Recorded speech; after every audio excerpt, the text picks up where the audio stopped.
Stagnation period అంటారు. ఒక దశకి చేరాక అక్కడ నిలిచిపోతుంటుంది. హైదరాబాద్లో ధరల పెరుగుదల అన్నటువంటిది పీక్ స్టేజ్కి చేరిపోయింది. ఇంకా అంతకు మించి పెట్టి ఏం చేసుకోవాలో తెలియదు.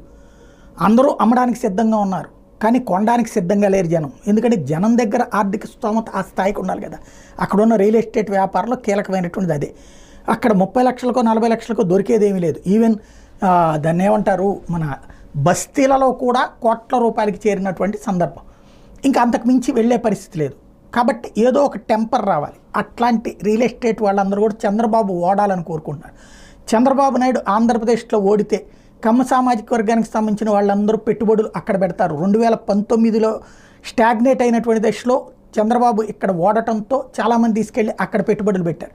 ఈవెన్ మద్యం కూడా ఇక్కడ దుకాణాలని, ఆంధ్రప్రదేశ్లో దుకాణాలని ప్రభుత్వ పరం చేసేటప్పటికి ఆ తర్వాత అక్కడ జరిగినటువంటి వేలంలో కోట్ల కోట్లు పెట్టి